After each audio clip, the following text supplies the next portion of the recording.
you sold it? Second time?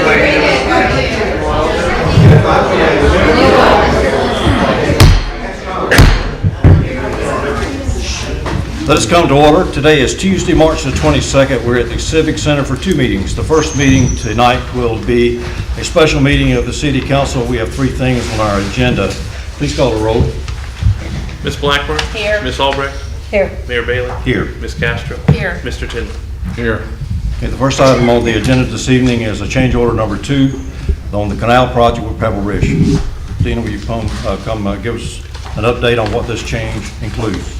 Yes, I'm Dina Bautista with Pebble Ridge. Before I jump into the change order, I did want to introduce a new face with me here this evening.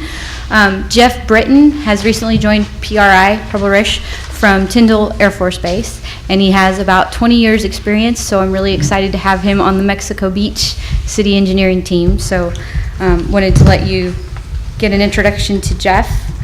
Jumping into the change order, I did want to explain the first sheet that was included regarding alternate 1. I just wanted to have a breakdown of what alternate 1 includes. This is not the actual change order.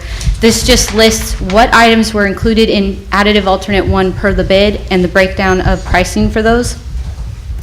So additive alternate 1 included the gravity wall along the entire length of the project, backfill and additional grading to allow parking along the length of the project, guardrail for parking, wheel stops, asphalt, base rock, striping for parking, 4 channel markers on steel pilings per the Coast Guard permitted locations, 2 fish cleaning stations with grinders, and all of that first portion that I've read off amounted to items 1 through 5 amounts to $201,630. Then item 6, which was the channel markers, is $77,390. Item 7, the 2 fish cleaning stations amounts to $166,280. And did want to remind everyone that items 6 and 7 can be subsidized slightly by the Coastal Partnership Initiative grant in the amount of $30,000 that we've been recently awarded. So moving on to the change order forms that we have. The change order 2A, basically you have 4 options provided this evening.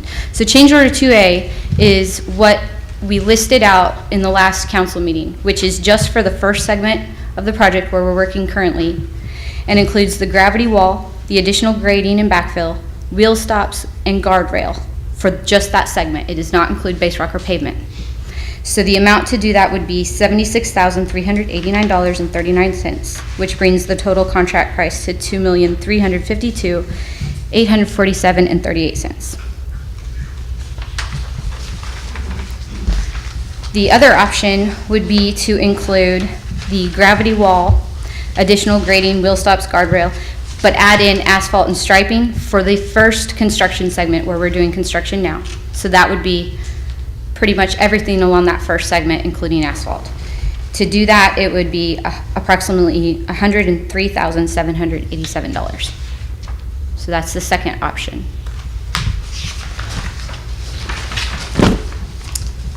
Option 2C would be to add the gravity wall, grading and backfill, wheel stops, guardrail along the entire length of the project. So no base rock or asphalt, but you would be set up to do that later. And that would amount to $148,405.52. And then the last option is to do all of it for the first segment, excluding the fish cleaning stations and the channel markers. And that amount, as per the bid form, is $201,630. Okay, does any council member have a particular option they prefer? If I could ask a question. Channel markers, I thought that we had a deadline from Corps of Engineers or someone to get those channel markers in. They're working with us to give us time to get the grant funds. We don't know how much time. It's a Philip thing, I don't have that answer. I think Philip got more time because they knew that we'd bid it out. Okay, thank you. I think $77,000 for channel markers, for 4 channel markers is ridiculous, but that's just my opinion. So let me ask you a question. if we do the whole shebang, which is the 201,000, and that was included in the original bid, we have the money to do that? It was not included in the base bid. This is Not the an base bid. alternate, an additive alternate, and it's only a portion of the additive alternate one. But yes, you do have the funds currently, I believe, to do that. So that would bring the total, if you did the full 201, that would bring your total to 2.5 million roughly. And we currently have about 2.4 million funded without the 30,000 from the CPI grant. But then we have that funded. Does that include the city funds? That's just the NERDA and the FWC funding, amounts to about 2.4. Okay, so we still have money in city funds for the fish cleaning and okay. So Yes. why wouldn't we do the whole thing?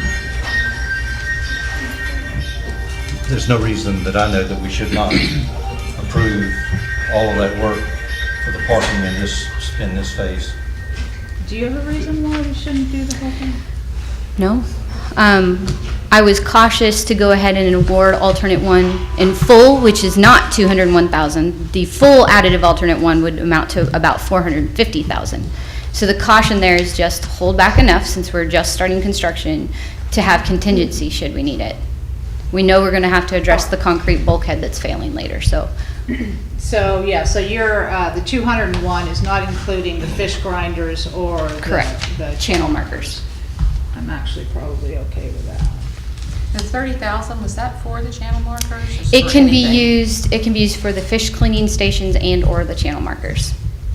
30,000 of it will have to be, basically that grant was set up as a $60,000 project, which easily you could spend 60,000 on either one of those items.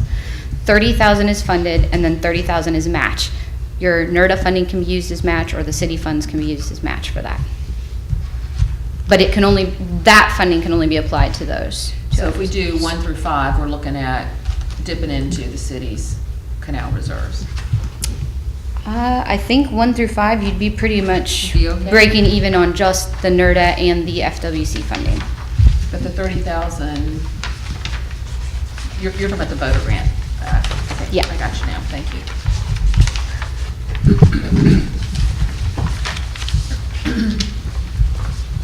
Is there a motion? I'll make a motion that we approve the change order to handle the entire 1 through 5 project at 201,630.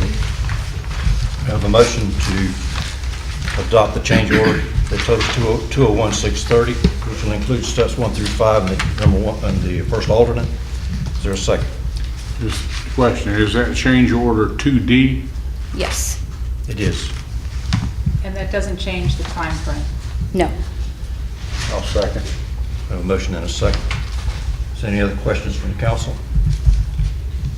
Is there any questions from the floor?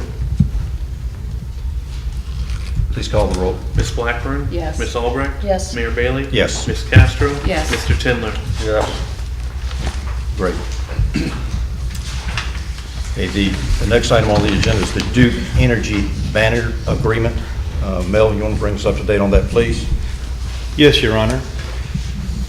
The Mexico Beach CDC had requested permission to use some of our power poles downtown along 98 for the use of hanging banners and maybe some other items stringing across the city. To do that, we have to enter into an agreement with Duke Energy, which allows us permission to use their poles. The agreement you have before you is a standard agreement that Duke Energy uses for municipalities across the whole state. Our city attorney has reviewed it, and it is okay with him. So the first step, of course, is to approve the agreement. Once that's done, if permission is given to get banners, whether by us or the CDC, then we have to fill out the Exhibit A, which is the joint use and attachment request, which will give the locations, but that's after the fact. The first part is approving the agreement. If the board chooses not to get banners, or if the CDC chooses not to get banners, then we can sit on the agreement and have it approved so that at some time in the future, If we decide to do it, then the agreement's already there. Understand this is a no-cost agreement. The agreement has no cost at all. Okay. Other questions from the table? No. Well, I didn't remember us talking about putting this on the special meeting agenda. And I'd like to talk more about it and possibly workshop it before we vote on it tonight. I'd like to table it till the next workshop because this is the first time we've seen the agreement. And I'm hearing conflicting stories as to, we're saying the CDC wants to do it, but they want the city to do the work. They want the taxpayers to fund the work and the banners. Well, I can clarify that. CDC, we talked about signs and banners at CDC. CDC is going to purchase the new park signs. They will not be purchasing the banners. I contacted some banner companies, and this downtown decoration responded, told them where we were located, and they suggested we would use umbrella material rather than vinyl based on where we're located. So, and if we went with patriotic, that could just be put up in the summer, May through September, to bring some festivity to our area and to brighten it up as we have thousands of beachgoers. The banners themselves here would be $80, and it depends on the size. The agreement, you can only have so many feet above something, and we'd have to wait until Philip came to help us do some measuring. But the most expensive banner we could have would be $80 each, because the max banner would be 28 by 60. The gentleman from Downtown Decoration suggested the hardware be the flexible hardware, where that it would fly in the wind rather than break off. There's a FiberFlex that would break, but then you have to spend money to get the bracket to put it back up. So he said I would suggest the banner hardware, which is more expensive, but for $250 per pole, we could have one banner. So if you multiply that by, Philip uses, we have 44 Christmas decorations up. So if we went with half of them, and again, I don't know what the council would like to do. I would like to have the council purchase these for this year. So if we went with half of them, that would be maximum $5,500.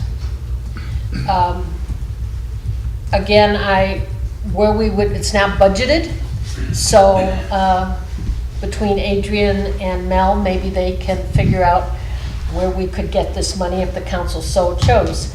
So CDC is not purchasing these. They are purchasing all the park signs, and they will be as nice as the entrance signs, similar to them, so to have some continuity. Ms. Castro, I heard you say two things. You made a motion to table it, but you also said you would like to move this to another workshop. Well, Can you clarify for me? Yeah, I'd like to table it until I have more information. I was under the impression that the CDC wanted to do this, and I'm okay with that, but when we start talking about, and it's not so much, I mean, that's kind of an expensive project for our town. It's not so much the banners. I'm not opposed to the banners, but I am opposed to using taxpayer funds to purchase the banners, and I am opposed to using city resources. I just heard a story from a citizen who needs to have the stormwater pipe put under their driveway, and they're paying for it, but we're looking at 2 months down the road, according to what the city said, before we can get around to it, because we have a long list of other things. And I just think that when we still have so many things we need to be doing to pull resources off, hanging banners and replacing banners when they tear, when they come off, this is just not the time. So I'd like some more time to think about it and to talk about it. I wasn't expecting it to be on the special meeting agenda since we didn't put it there, so. Okay, there's a motion on the table to table this issue. Is there a second to that motion? Just a moment. Is there a second on the motion to table? I'll second that motion. Okay.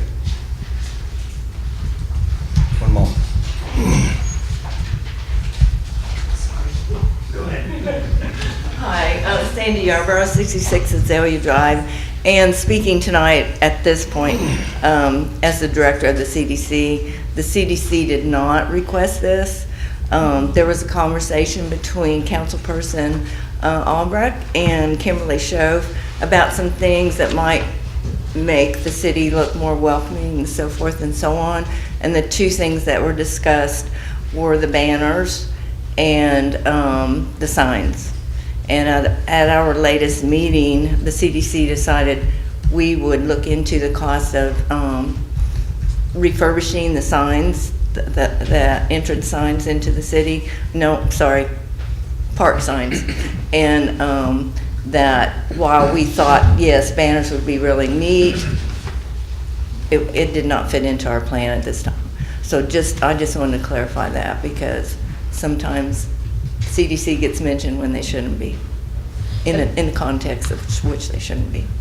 And I didn't mean I know to you. say that it wasn't your idea. I brought it up to I know. Kimberly, and I realize- brought it up to yeah, the council but I just think before. there was some confusion Yeah, about that. okay. So thank you. Okay, thank you. Kevin Chuck. Chuck Hilford, 110 North 39th Street. Mayor Bailey and the members of the council, we do not need any banners hanging on any poles in Mexico Beach. If our visitors have arrived here, they already know why they're here. If TDC needs to hang some banners, they need to hang the banners in Georgia, Alabama, and all the other states, and not in Mexico Beach. Thank you so much. Okay. Is there any other questions from the floor, please? Any other questions from the table? We have a motion and a second to table the issue. Comment? Go ahead. This issue is only about approving the agreement, not about putting banners and all up. Certainly not at this time. That would be for another consideration later. And as Mel said, if we never put banners up, we've got this in reserve in case we ever do decide to. So it doesn't hurt us to have a banner agreement with Duke for some time down in the future. I don't see why we're going to delay it. Don't we have Doesn't cost anything. Don't we have an agreement already for our holiday decorations? No? Oh, we don't?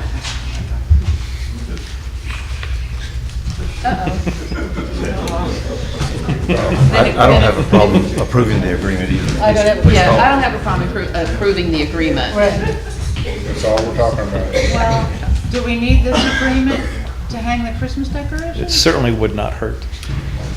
Right now, we have a motion and a second on the table. Please call the roll. Ms. Blackburn. Well, Well, let's wait a minute. clarify Let's- this for yeah, just a I'll minute. withdraw my motion if we're just right. approving the All right, the agreement. councilwoman has withdrawn her motion to table. Do you withdraw your second? Yes. And let me just clarify. So we probably need this for the Christmas lights. You're thinking? Okay. That makes a big difference there, I think. And now we don't have a motion to withdraw. And we have a motion to accept the agreement for the use of the Make a Duke Energy motion to poles. accept the Duke Energy agreement to hang things on their poles. We have a motion to accept the agreement to hang banners and/or Christmas lights, whatever we want to, on the Duke Energy poles at no cost to the city. Is there a second? Second. Here's a motion and a second. Please call the roll. Ms. Blackburn. Yes. Ms. Albrecht. Yes. Mayor Bailey. Yes. Ms. Castro. Yes. Mr. Tindler. Yeah. Please place banners on the workshop agenda. Not today. The last item on the special meeting agenda is the Long Reach dredge rental, or the track code that we use to keep the canal open during the period that the dredge was out. Ms. Welly. We used the Long Reach, let me get my paper, to dredge the canal while the dredge was out being repaired. It totaled $11,840 for the equipment rental. Just seeking council approval to pay that bill. Okay, this was not a purchase, but a rental. Okay, the chair will entertain a motion to pay the bill. So moved. Second? Any discussion? Yeah, can I ask a question? Sorry, is it still with us? Or is No. it returned? It's returned? Yeah. Okay, thank you. That kills my question. I hope so anyway. I think it was supposed to be. Yeah, I haven't seen it. Okay, the reason that we're even bringing this up, because it was over 8,000, but that policy applies to purchases and not rentals, but it is an extraordinary amount that's coming out of the canal fund. Please call the roll. Yeah, well, let me, I'm sorry. make sure that the ordinance says the approval authority is 8,000. It doesn't say, it's just 8,000 for anything that's unbudgeted. So I know Adrian said we've got a purchase policy, but it's anything over 8,000, any purchase that's unbudgeted, which would have been this one. We have a motion and a second, do we not? Ms. Blackburn? Yes. Ms. Albrecht? Yes. Mayor Bailey? Yes. Ms. Castro? Yes. Mr. Tindler? Yeah. I declare the special meeting of Mexico Beach closed, and the city workshop that is scheduled for today at this time now open. Please let the record reflect that all council members are still here. The first, the first item on the agenda is the Corey Coastal Properties PUD. Mel? Your Honor, we had heard rumors about an additional planned unit development north of the Civic Center here. And because I'm new, I didn't know about it. I've tried to look in the old records and couldn't find anything, but as you know, we're going through our records management plan later on this evening. And going through our old records, we did find the artist's rendering back in '99 of that particular PUD, which you see underneath the television here. We also found the minutes in '99, whereas the city council at the time did approve the planned unit development, but no details were available about that particular approval. So we had been asked to have an item on this agenda for discussion from the developer, or I'm going to say, sorry, the owners of the property. And so we'll turn over to them to see if they wish to have any words. Okay, Mr. Corey, or his representative. Thank you, Mayor. Good to see you again. Likewise. Happy early Easter to all of you. Mr. Smigelski had sent us an email and indicated that the Easter Bunny may exist when he found those, and sure enough, we were very pleased when he was able to come across those records. So we thank him and his staff for providing those to you all, as well as to my client. You also mentioned the records policy earlier, and I want to commend the council for putting it together. I read through it, it was outstanding, and I look forward to you all implementing that. With regards to tonight, what you have in front of you, you all, I trust, have had an opportunity to see that, and you've had an opportunity to review the minutes. In working with the Corey family over the last 2 years across 98, you're all familiar with what we're doing, working on the hotel track.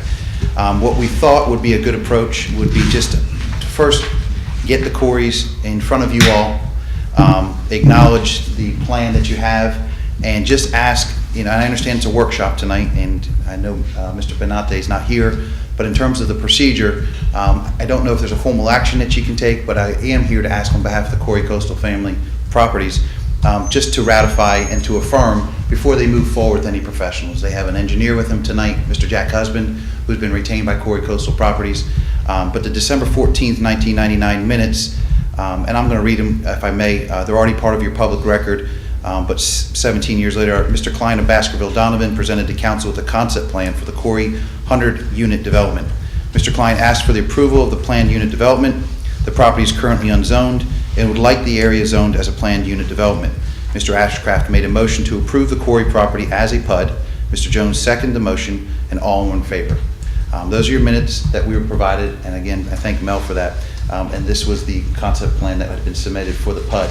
And what I'm asking respectfully before we move forward and do anything on the 100 acres is to ask the council seated here tonight to provide the Corey Coastal just ratification and affirm the fact that that the council agrees that the PUD does exist on the 100-acre tract. Questions from council? I have about an inch thick file Yes, sir. on this project. It's the Corps of Engineers approval and everything, all that. So I'll be glad to give that to Mel Thank you. tomorrow. And I mean, it's got everything. So. And you brought up a good point, Mr. Tendler. Since the approval of the PUD back in 1999, the Corey families continue to invest, continue those permits that they've worked with the Corps and the DEP. There's been a tremendous investment in that property based on the approval of that PUD. And so we're here tonight to continue that process, but just to avoid anything that we've all gone through in the last year and a half we just wanted to ask for your affirming statement that they do have a PUD, and then that Mr. Husband and the Corey family, we can all move forward, visit you all at future workshops in the coming 30, 60, 90 days, and have, obviously, community involved in the discussion as we move forward on the PUD that's already been approved. Okay, well, I'm certainly not going to say it's a PUD. I understand all the documentation. I think it's the very same thing that we had before, whereas it needs to be designated somewhere on the land use maps, correct?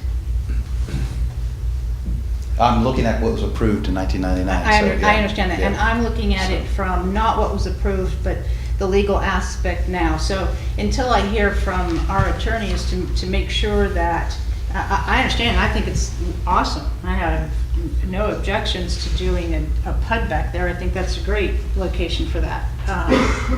I'm just saying we need to make sure that we've gone through the proper channels and that you've done all of your work. The city perhaps needs to do something, I don't know, but I'm not gonna say yay or nay until I hear from our city attorney that we've jumped through all the hoops.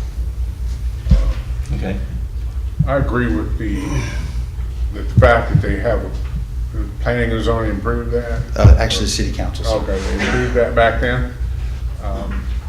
But like Mary says, there's actually 1, 2, 3 steps that have to be followed and to be officially a PUD design project. So I don't know where we are in it, the steps required, but I say we go ahead and move forward on it, trying to get to the end of the line with what we got.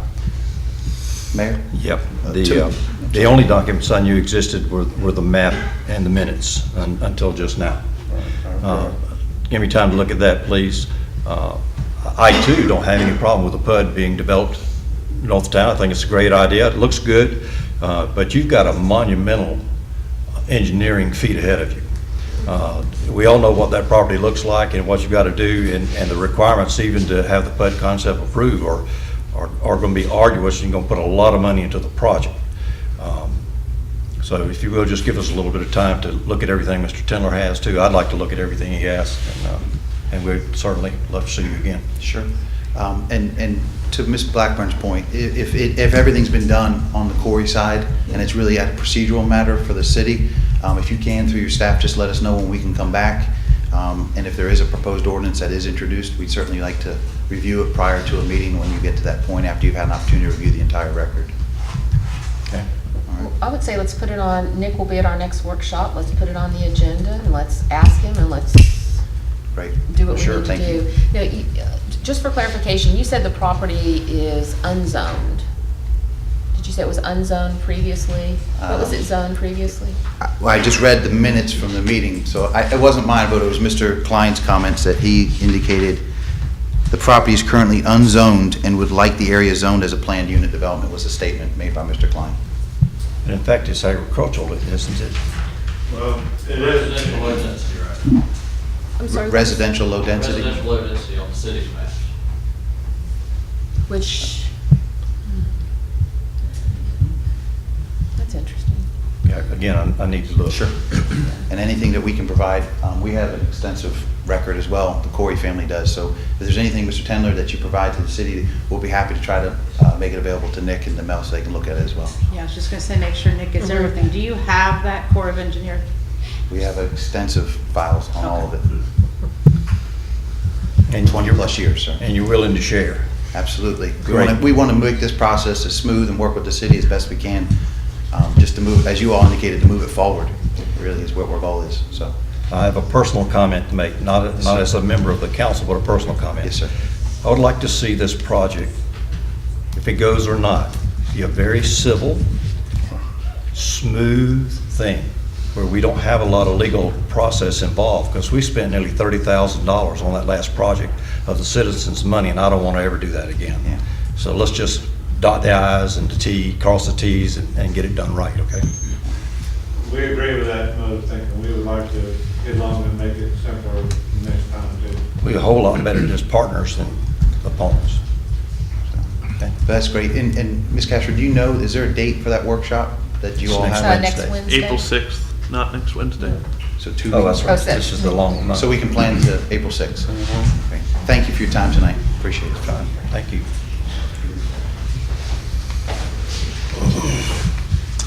Food trailers, Ms. Castro. Yeah, I started getting phone calls. I've actually talked to about 7 residents about the food trailers, and it started, I guess, weekend before last, when the trailer was put up there beside, I guess it's Pristine Properties. So I called Mel and said, what's the deal? And he said he referred me to Adrian, because Adrian does the business license tax. But essentially, it's, the food trailers don't meet the requirements in our land development regulations. I think the problem has been we've just followed a policy, and I'm looking at you, Adrian, so you can just give me the head nod. We've just followed the policy you guys were trained on and hadn't really questioned it until now. So Nick actually reviewed it and agreed, I think, that it is a violation. Now, I'll say this, they meet a need here. I mean, the cities use Mr. G's, but we have to make sure that we're following our own laws and ordinances, and if we want to allow those, then we need to kick this back to planning and zoning and let them help us with amending the land development regulations, because we shouldn't be allowing them today. So I put it on the agenda, and What specifically do you find in violation? I'll read it to you.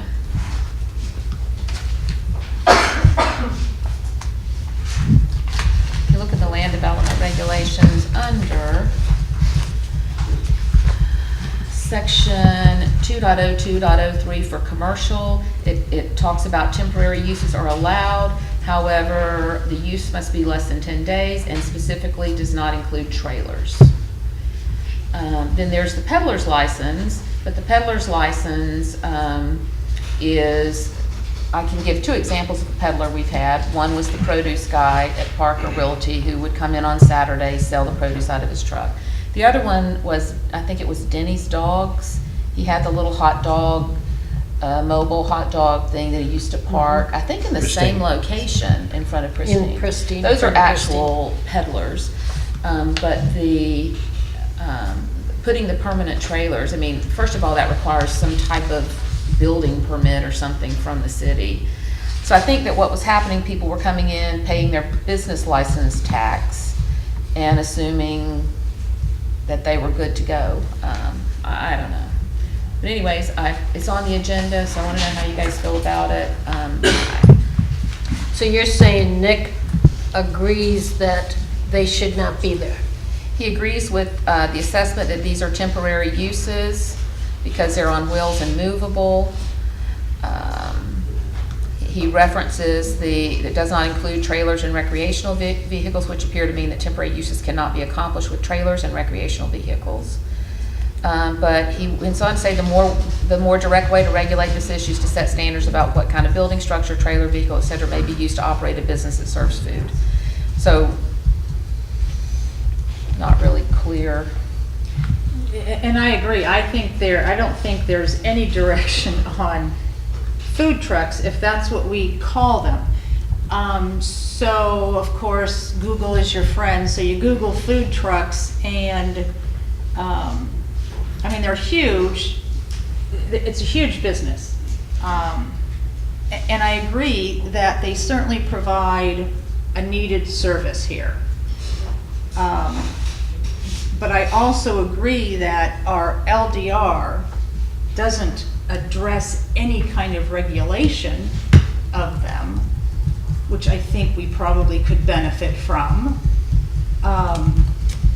You know, and I don't, you know, the peddlers thing, you know, we talked about that when we were talking about the farmer's market. I agree that they don't fall under a peddler's license because they're here year-round. They're like a little mini restaurant that doesn't have to pay property tax or, you know, I don't know if they pay rent, they may pay rent, but they don't have a mortgage. So I think there needs to be some kind of city regulation. What that is, I don't know. I mean, I think would be a great, I think planning and zoning needs to get involved in this, and certainly our attorney, and come up with some regulation. I know that they're regulated by health department or food and drug or something. Hotels and restaurants, just right? like a typical restaurant. Right, so I checked some licenses, just doing research on food trucks, and you have to go through inspections and that kind of stuff. So you're regulated on that level, but in my research, and new ordinances are popping up all over the place because they are a huge thing nowadays. Cities tend to, or counties tend to regulate them somehow. I just don't think that we do. I mean, I think they're just there. Well, we've never allowed them before. I don't know how they ended up popping up, but it's clear that you can't put a trailer on commercial property. That's in the LDR. That regulation is pretty clear.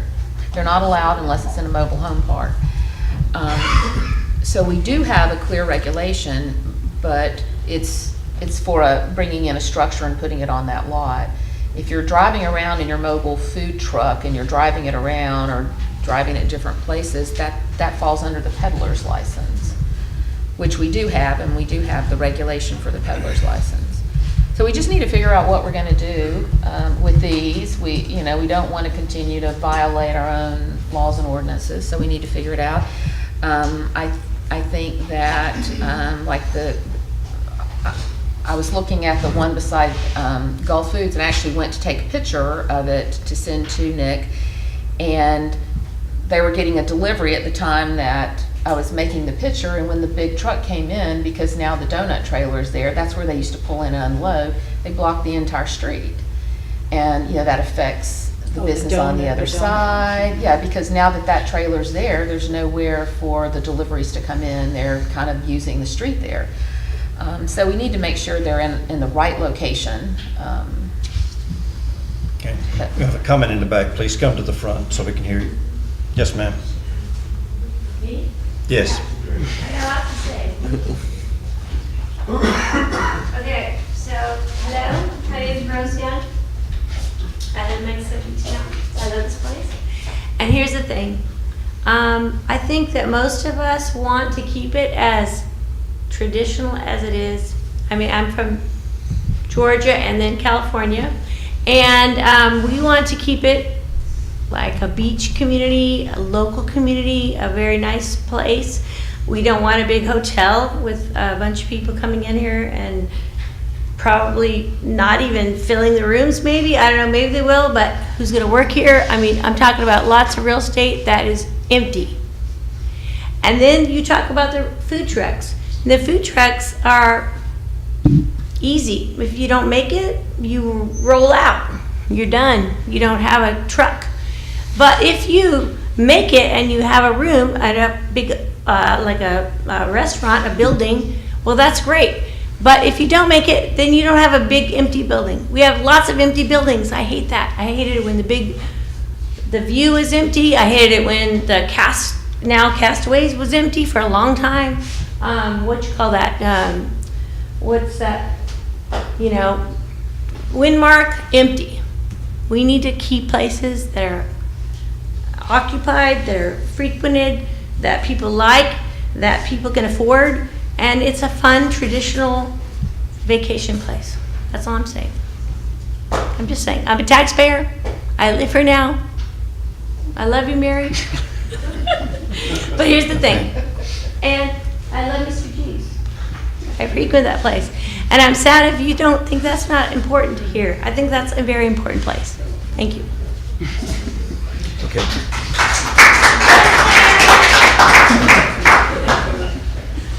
I'm nervous, I'm sorry. I am Mr. G. I own Mr. G's Smokehouse. I just found out about this on Friday, and through Friday and Saturday, I asked to get signatures, and I ended up with about 5 or 6 pages full of people that have asked and wrote little things on it to please not remove us. I understand that, it might be against the ordinance. I do know that on the property that I currently reside, there has been 5 food trucks in the past 9 years. It was Surf City Subs. It's been Gourmet by the Bay. Denny's set up there for about 6 months. Surf City Subs was actually named a different business prior to that, but it also sold sub sandwiches, hamburgers, and stuff like that. I've been there for a little over 2 years, I think somewhere around 2 years and maybe 4 months. I have almost flawless reviews online. I have 20 and 30 people lined up at my window pretty much most of the time. I have my own parking in the front as well in the back. My unit sits back off the road so as not to impede any type of traffic visual. There's no issue. I keep my lot as clean as I can. Unfortunately, the trash from across the street blows over into my lot, and I'm constantly raking it. I don't feel that my unit is in any way impacting any visual, making it ugly whatsoever. I mean, everybody that comes up there, they're always taking pictures. I mean, they're literally 20 to 30 pictures taken every day, and they say that it's just a beautiful little, almost like a little surf shack that sits, it's nestled in an area that it should be. I'm not trying to say any special things for me, but as far as the donuts blocking the traffic, the donut guy, he should be going within the next week or two. He actually has moved in to the end building on Gulf Food. So that unit should be gone, which will pretty much alleviate, there's only 2 of us, I believe, left, which will be me and Subies. I can't speak for Subi. I mean, that's a new thing that's been there, but I've been there for a little over 2 years, and you said that you just recently started getting complaints over the past couple of weeks. They're not from me, I hope. I would think not. I do my best to be as much in the community as possible. I work 7 days a week. It's a little difficult to do much more than sling food. It is a trailer, but it's actually licensed as a mobile gourmet kitchen. I've passed all the tests with flying colors. I have my license. I've paid everything that I'm supposed to pay. I'm actually licensed with the City of Mexico Beach until September of next year. I just ask, if you're going to make them outlaw, please just let the ones that have. I mean, I have my life sunk into this. It may not be paying the property tax on a piece of real estate like some of these other restaurants do, but I do pay rent to the gentleman that owns the hotel, who does pay a large amount of property tax, including property tax on that piece of property. So in essence, it is being paid, whether it sits there dormant or whether it sits there with me. I add a little color to it, and it brings a lot of people to this area. And if I would have had time to get everything printed up, I could show you multiple reviews to where they're like, first thing we do when we get to Mexico Beach, been waiting all year, can't wait to get back to Mexico Beach to hit Mr. G's. I have amazing product, amazing customer service, and amazing following of people. I just ask you, if you're going to do that, it may not matter in this sense, but it matters to me. This is my livelihood. I do a phenomenal job at it. I put my heart and my soul in it every single day that I'm able to be there. It does serve a very large purpose in this city. I am rated one of the best food units, period, around. So it's not as though I bring a bunch of trash and, my place is not falling down like a lot of these places are. A lot of these restaurants need to be regulated, in my opinion, as far as the outside look of them. They're falling to pieces. And like she said, if they don't pass or they don't succeed, you're left with an empty building that ends up becoming dilapidated and falls down. If I fail, which is not going to happen, all I have to do is hook up to it and leave. No worse for the wear, nothing left there. I just ask you, if you're going to vote on it to remove it, at least allow me to finish out the license that I have. Finish that up so that I have time to move. It's the beginning of the season. I went through the summer, we don't hardly make through the winter, we don't hardly make a lot. If you do something that removes us right now, it's pretty much going to destroy that business. So I just ask you to take that into consideration whenever you're figuring that out or doing your voting, to at least allow me to work out the license that I have, if that's going to be the case. But I really hope for any in the future or any in the past that you don't remove these, because they are a lot more wanted than you expect. Like I said, you said you have 7 or 8 complaints over the last couple of weeks. I had 2 half days to get signatures, and I have 5.5 to 6 pages of signatures. If I would have had a week, I'd have 500 signatures. If I have a month, I'll have over 1,000.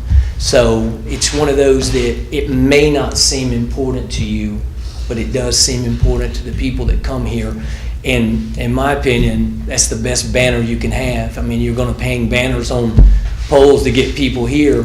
I have the reviews that'll actually show you that I'm one of the reasons that people come here.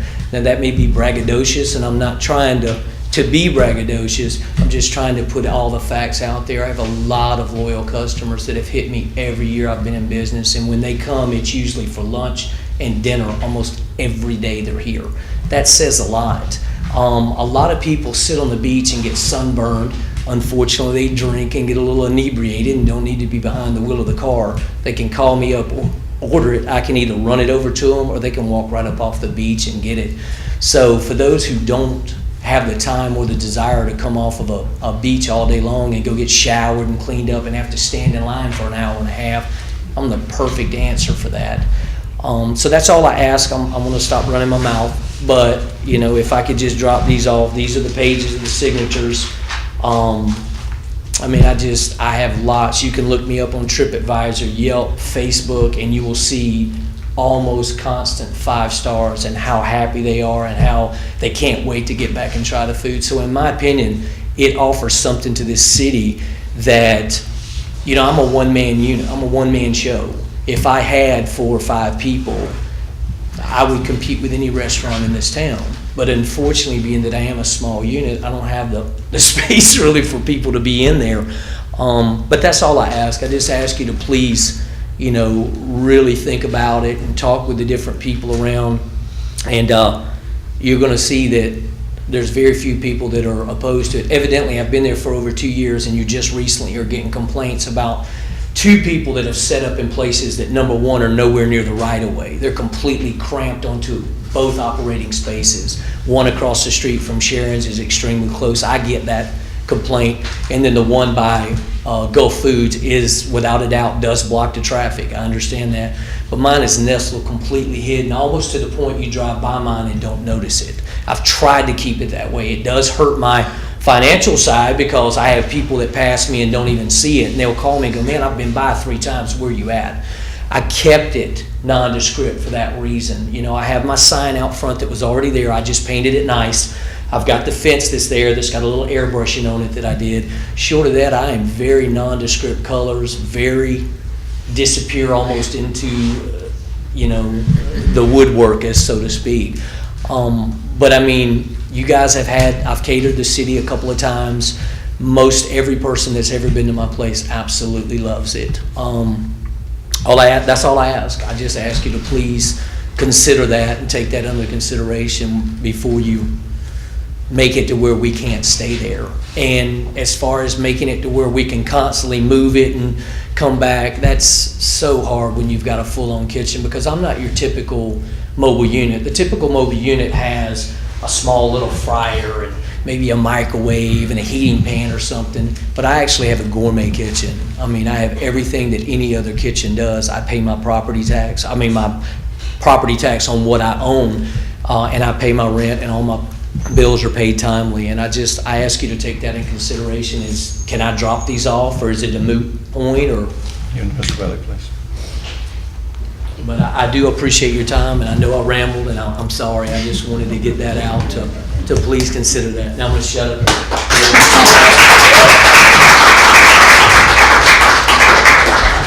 Ms. Yarborough.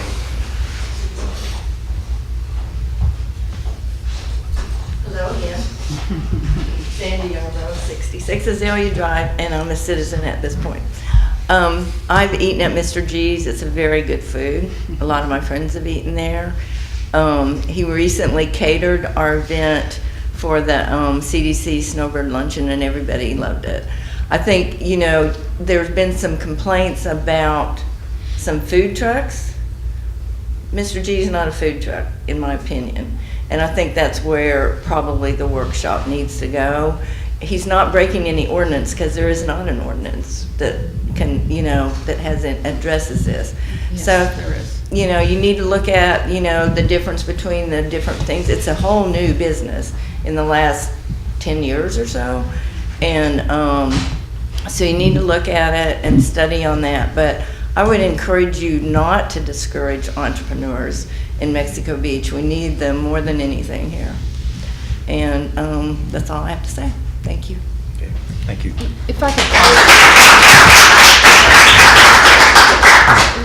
We can hear them, thank you, but please don't applause. just one comment. This is important. If it wasn't important, I wouldn't have put it on the agenda. I think it is important. I've signed checks, city checks where we've used you. It's not about how you look, it's not about, it's strictly about how many food trailers are we gonna have up and down Highway 98? And the citizens that I've been hearing from over the past couple of weeks are not complaining per se about a food truck. They're complaining that, are we gonna regulate them? Are we gonna allow every commercial property along Highway 98 to stick a food trailer out there? And that's the concern. It's not necessarily about anything that you're doing wrong. It's just, that's the concern that people have, you know, when, are we gonna do that? Are we gonna allow that? And it's a fair question. Well, I think, last year when we started together, one of the things, if I recall, was that we wanted to look at ordinances or things that were happening that were just slipped through. And so I think we need to look at the LDR. Not that we want to stop it, but let's look at the LDR, see where we're at. Let's have something in black and white so that we don't end up, as you had mentioned, having every retail person or retail company having a food truck in front of their place or next to it, just to regulate what we have or what we may have. But I think that we all want to make sure that nothing gets slipped through. And I think we need to look at the LDR. Any other questions from the table? One more thing, if when you're doing that, would you look at 38s, because in Seaside they have what they call the Airstreams over there, and it is one of the largest. Okay.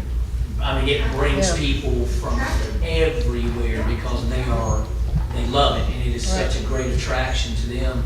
I'm not saying bring 20 here, but I mean, there are some things that we seriously need to do to bring commerce in the winter here. I mean, we really truly need, because we die in the wintertime. I mean, we work all year long and we make great money during the summer. Okay. You know what I mean? But Got it's it. killing us. Yes, sir. Thank you. My name's Adam Albritton. I'm an attorney in Bay County, Florida. I'm here on behalf of Mason Dixon LLC, doing business as Shoebies, the property that I've heard mentioned a couple of times.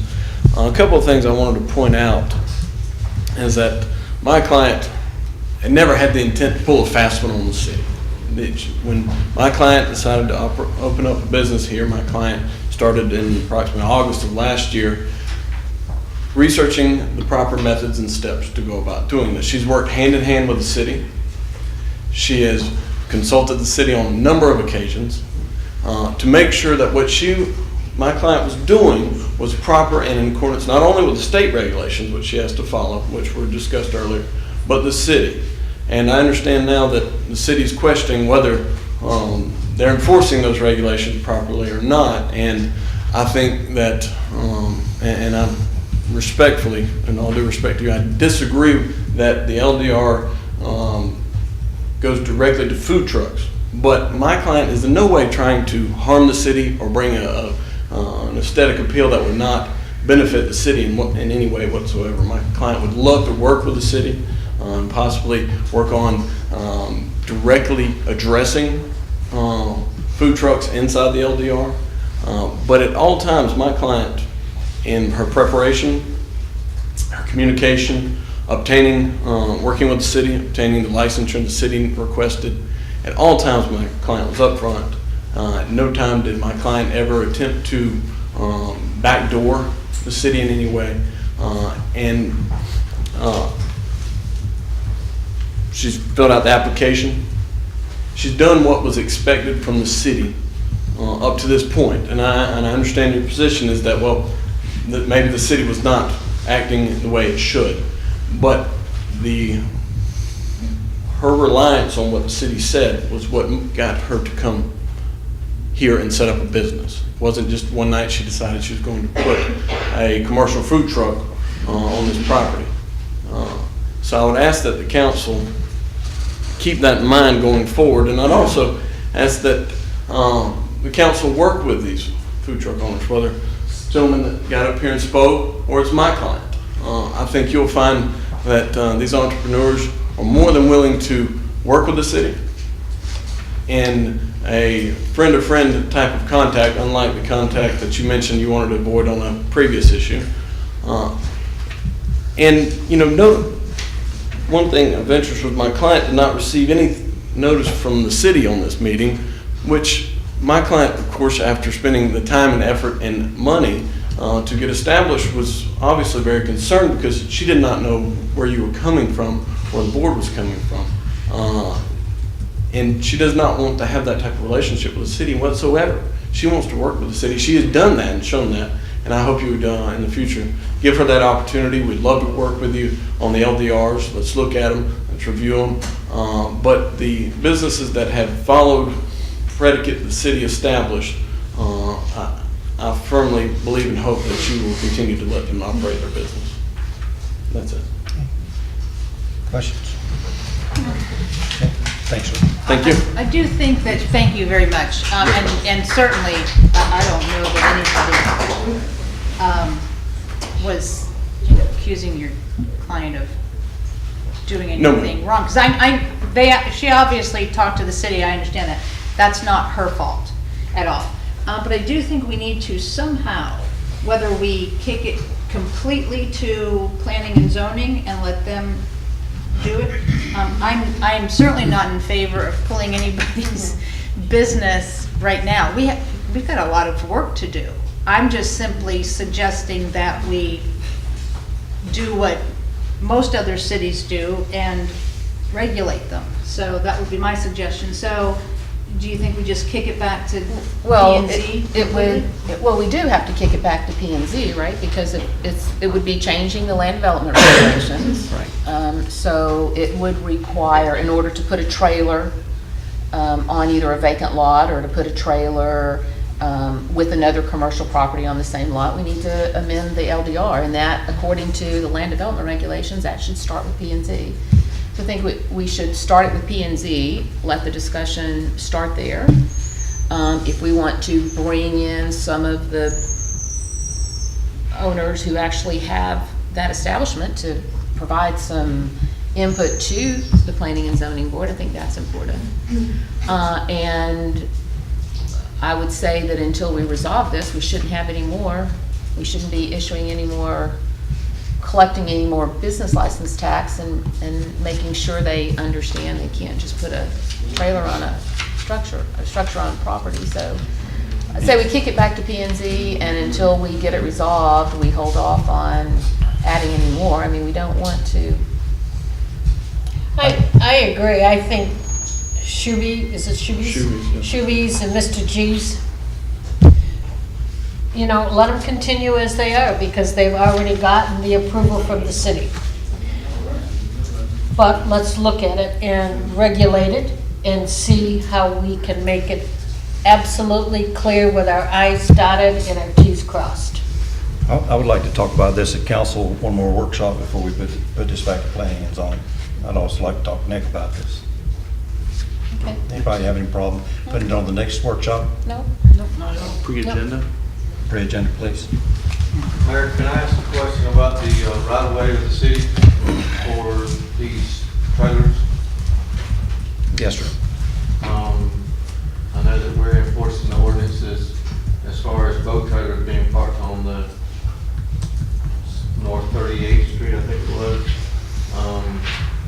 This structure is actually on the right-of-way, the tongue, and the seating is on the city right-of-way. That's a safety concern. It's a violation of ordinance as far as the use of the city right-of-way. Yeah, That's the only thing I had to add. that's a simple code thing that has to be fixed, no matter who it is. Yeah, you're talking about Mr. G specifically? No. No, You're talking about the other? talking about Shuby's. And I have not received any notice of there being a code violation, so please keep that in mind. But I'm sure my client, if is made aware that there is a code violation, again, we'll take steps to remediate that issue. My client's not here to bring a problem to the city of Mexico Beach. My client has operated similar businesses throughout Gulf County, has won awards for doing it. She's not here to bring something that will be presented in a poor aesthetic light to the other visitors and the residents. The reason I'm standing up here is because my client has invested significant amounts of time and effort and money and followed the rules that the city prescribed at the time. And we would, we would ask that she be, that this business be continued to operate, assuming it meets with all other ordinances and state regulations, and that we would be able to form a partnership with the city to look at these LDRs. Again, like I've said, and again, with all due respect to you, I'm not pointing anybody out other than that you brought it up, Councilperson Castro. I disagree with your assessment of the LDRs. Well, I'm an attorney. We're paid to disagree with. We disagree with anything. We disagree. I understand how that works. You tell me it's a ham sandwich, I'll disagree with you. I It's turkey. understand. So, So what is it that you disagree with? specifically, the definition of trailer. I do not believe inside the LDR was intended to address a commercial food truck. Yeah. With that being said, what I'm asking is that, number one, my client be allowed to continue to operate because she has followed through with city protocols and state regulation, and that we've been allowed to work with the city. We're not here to create a problem. We're here, and we want to help solve if there is a problem. We want to work with the city to solve it in the future. That's it. Okay, thank you. Thank you. Your Honor, if I could, I certainly hope no one's throwing any darts towards the city staff at all. I did speak with one of my predecessors from a couple administrators ago, and he said he was in my seat when the approvals first came to him. He said that as long as you had permission of the property owner, as long as they met the Department of Ag requirements, the state requirements, sales tax requirements, all the proper mumbo jumbo red tape government loves to do, and that there was nothing, in his opinion, in the LDR that says you can't do it, nor is there anything in the LDR that says you can do it. So based on that, it was a judgment call at the time, and that is what we have learned over the years as a staff to say we could do it. So upon my arrival a year and a half ago, Mr. G was already here, so when the Shoebies application came in, I couldn't in good conscience say you can't do it when we've already got one. So that's the staff's standpoint. To expand a little bit on that, we get 3 to 4 a year that come in and ask. I've had 3 this year already. The answer is I need an EIN number, your food safe card, a letter from the business owner, and that's all I need. I'm not a licensing agency, I'm a taxing authority. We are not issuing a license, so nobody has a Mexico Beach license. They have paid their Mexico Beach tax. That's all. And just to be clear, I wasn't trying to throw anybody under the bus, the city, council, mayor, anybody else. Just here representing the desires of my client. We've had a lot of experience with lawyers in the last few months. Well, I'm one of a kind. I'm one of a kind. It's improving. Thank you, Doc.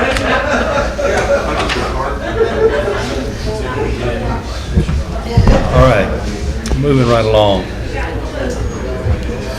Okay, the 78 First Street driveway. Philip is not here. Does anybody have the information on that, Mel? Your Honor, you are correct. Our Public Works Director is not here this evening. One moment. I'll wait. Apparently the crowd is abandoning us. No, we'll talk about concrete. Jesus is gonna open it up now.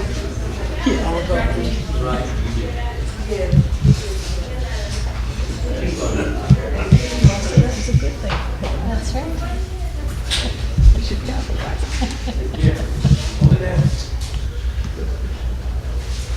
We appreciate you faithful hanging with us.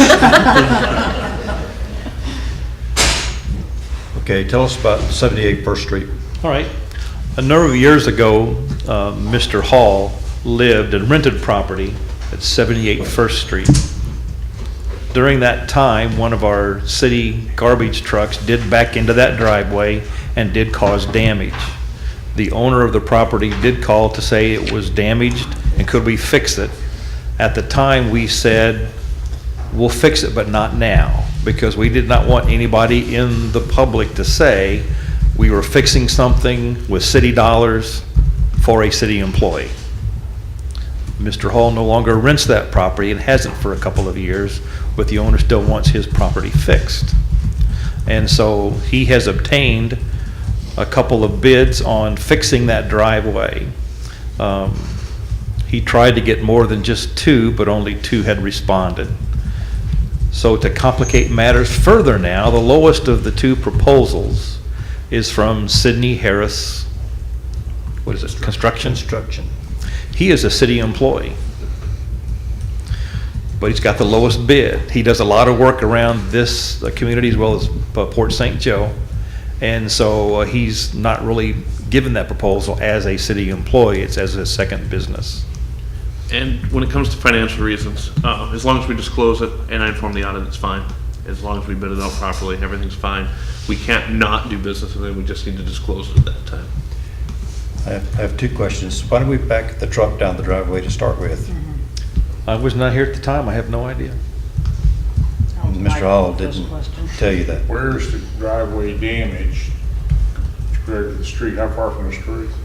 I have no About idea. midway. Pardon? It's about midway down the driveway. I mean, if it's damage on the right of way, It's further in. farther in. And is this something our insurance will cover? We didn't make the claim because we have a deductible that won't do us any good. Understand? And we probably should have made a claim A 2 little- years ago. A little after the fact Yeah. now, like 5 years later. This happened 5 years ago. Oh, gee. Just a couple of years ago. Oh, I thought you said 5 years. We just moved from there 2 years ago. I know where this property is, but this is a concrete, what he's saying is we broke the concrete driveway. And it can't be repaired unless we tear it out and replace it. That's correct. And I'm sorry, it is 2 years ago when that happened. See, I don't see where you said 5 years. I don't see where it says 5. I don't see where it says any years. Do you see it? So you need just, See, I have a different sheet. Oh, this sheet does say about 5 years ago. 5 years ago, yeah. It says 5 years ago in our packet. I don't guess that really matters. But Mr. Hall attests that it was the city truck that did the damage. Oh, most certainly. I personally don't see any way that we can keep from repairing this driveway. I think it should have been repaired 2 years ago, but that's behind the, I think we need to fix it. And the entire driveway has to be replaced. It can't, the section that's cracked can't be repaired. I don't have the answer to that.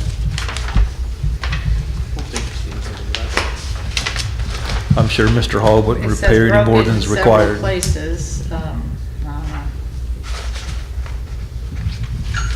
Even if it was only broken one area, having 2 years go by and not having it fixed, there could have been more damage to it, which I think we would be liable for, since we didn't fix it right away. I don't know how much 2,000 square feet of concrete will cover. It's not very much, really. That's a long driveway. It goes all the way from First Street all the way back to the garage on the property.